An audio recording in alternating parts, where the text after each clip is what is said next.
What a great time to be a Disney fan. We just found out Walt Disney World is getting expanded with whole new lands, rides, shows, and more. The D23 fan convention just wrapped up in Anaheim, California, and it's the biggest Disney event of the year where we get announcements about what new things they've come up with. The announcements we got this past weekend exceeded all of my expectations, but also made me a little bit sad because we learned some attractions are being closed down to make way for the new stuff. I've broken down all the announcements for you here and organized them by park. Hey guys, it's Nelly and I'm so excited to share with you everything announced at D23 for Walt Disney World and my thoughts. These are all things that we will see built at the parks within the next 5 years, according to Disney Experiences chairman Josh D'Amaro, who hosted the parks presentation, and most of what he announced is coming to Disney World. I'll be making a separate video soon for the announcements made about the Disneyland Resort and Disney Cruise Line and the international resorts. I'm also going to go over what didn't get announced. There are a few things that we were expecting updates on that they didn't even mention, so make sure you subscribe, click on the notification bell for more Disney news and announcements because we have a lot to talk about together. Starting off with Magic Kingdom, the biggest news was that we are getting a villains themed land.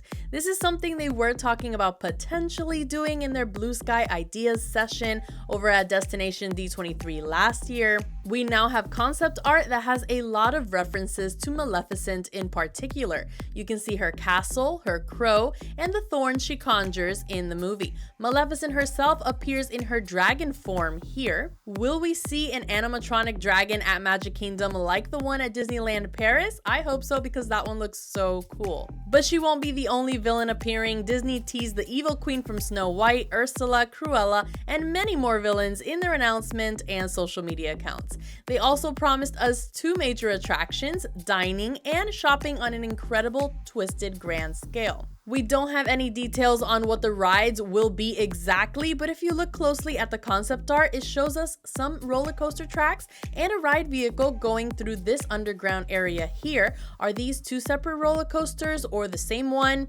No idea. We have no names for anything yet, but Josh D'Amaro made it clear they're already preparing the ground for this new Magic Kingdom land. This will be going behind Thunder Mountain and therefore expanding Magic Kingdom as a whole. But perhaps the most surprising news regarding Magic Kingdom has a lot to do with Frontierland. Right in front of Big Thunder Mountain Railroad, Disney is bringing cars to the center of Frontierland. Disney said it's getting rid of the Rivers of America, the riverboat that travels on it, and Tom Sawyer's Island, which is in the middle of that section, to make way for this whole new land. This reimagined section of Frontierland will have 2 attractions. One attraction looks like we'll be getting in an all-terrain vehicle, and Disney says it will be a thrilling rally race through the mountains. Looks like we'll be getting animatronics of Lightning McQueen and Mater at the end of the ride, and the second attraction will be geared for younger racers and promised to be fun for the whole family.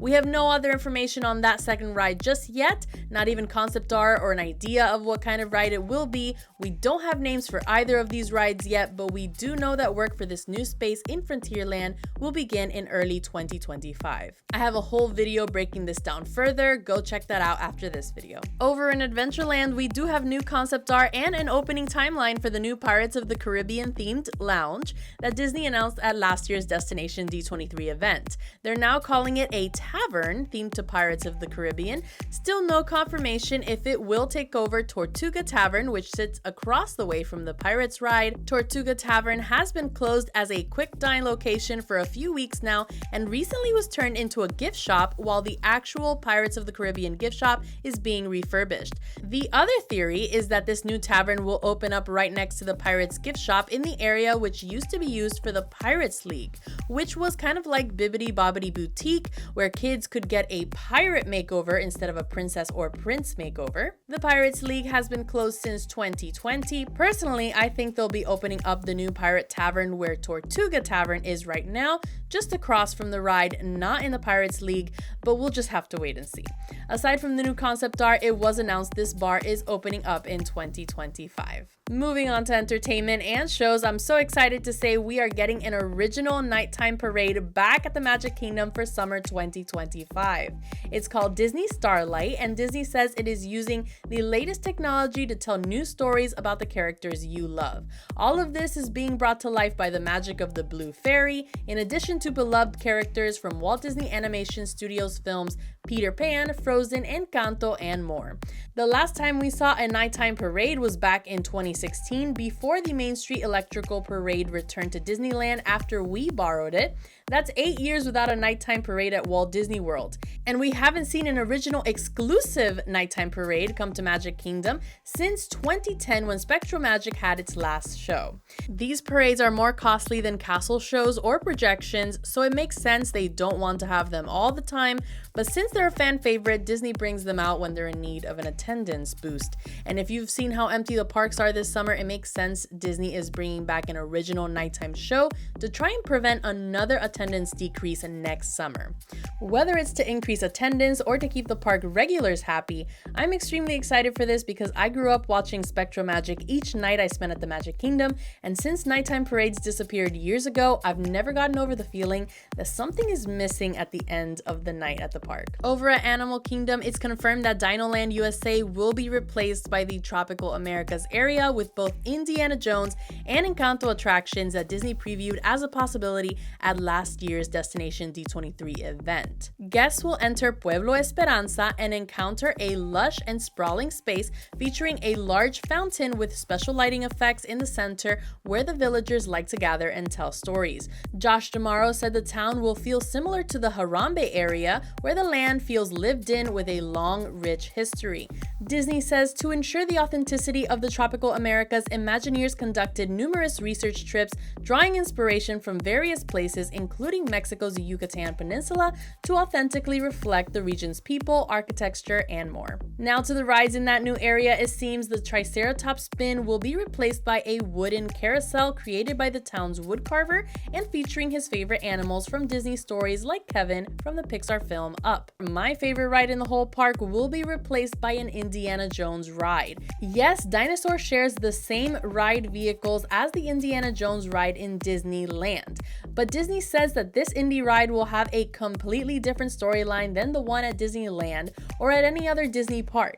In this new adventure, Indiana Jones has recently discovered a perfectly preserved Mayan temple. He's heard rumors about a mythical creature deep within the temple, and he's got to see it for himself, so he brings us along for the adventure. Now for the Encanto ride, it seems from the concept art that it will be in the Chester and Hester's area. Think of where Primeval World used to be. They're building La Casita Madrigal, and we're also going inside of it right after little Antonio receives his special gift, which is the ability to communicate with animals. We'll be able to go into each of the Casita's rooms, meeting the entire Madrigal family, including Mirabel and of course Bruno, and we'll end up in Antonio's rainforest room. As for food, the land will have a large hacienda, which will be one of the largest quick service restaurants at Walt Disney World, as per D'Amaro. Work on this new 11-acre section of the park is set to begin this fall in phases. Disney specifically said that they plan to open the finished land in 2027 and mentioned we'll still have plenty of time to experience the dinosaur ride before then. So no word yet on when its last day will actually be. There's also one more big change coming to Animal Kingdom, specifically at the Tree of Life. We knew from last year's D23 event that It's Tough to Be a Bug was going to be replaced by a Zootopia show. Well, now we have an official name and opening time frame. Zootopia, better Zoogether, will take guests on an adventure through different biomes seen in the film alongside Judy Hopps, Nick Wilde, and their friends. This new show will open up in winter of 2025. Aside from the Cars Land, another huge shock for me had to be the announcements for Hollywood Studios. I don't think anyone was expecting a Monsters Inc. land. Disney said it's going to build a living, breathing, and not at all scary Monsters Inc. inspired area where you'll be able to stroll the streets alongside some of your favorite monsters. This land is going to be set in a time after the events of the first movie, so Mike and Sully are in charge now, and the city is using laugh power instead of scream power. And we're going to be able to visit the factory on the laugh floor itself, where we'll be able to ride the first suspended coaster ever in a Disney park.